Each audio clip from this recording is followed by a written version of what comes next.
Asian cinema Bhojpuri recording studio Chandi Nalanda. Music by Shankar Singh.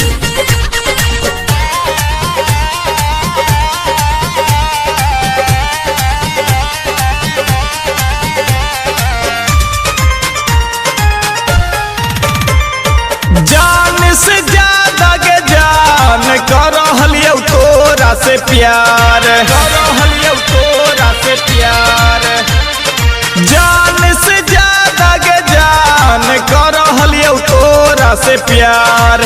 आज काहे डोलिया चढ़ के जाए के तू ससुराल, आज काहे डोलिया चढ़ के जाए के तू ससुराल।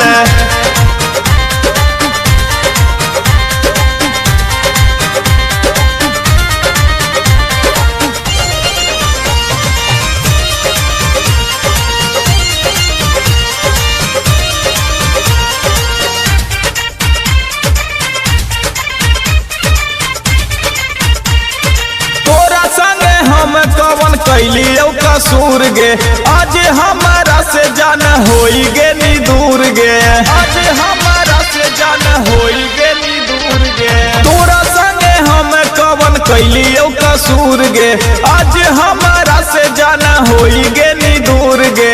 याद कर पहिले के बतिया संगवा में रहले हमार, याद कर पहिले के बतिया संगवा में रहले हमार।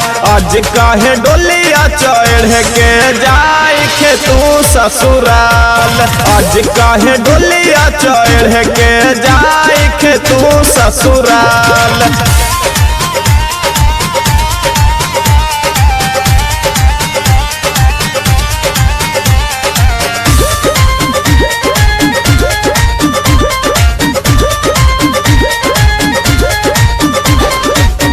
सोची गिरा गई अखिया से लोर गे, अनजानी राजा से काहे मुँहले नी मोड़ गे, अनजानी राजा से काहे मुँहले नी मोड़ गे।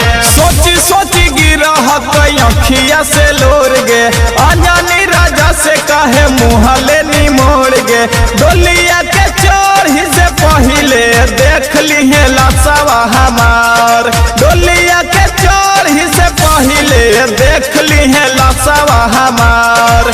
आज काहे डोलिया चढ़ के जाए के तू ससुराल, आज काहे डोलिया चढ़ के जाए के तू ससुराल।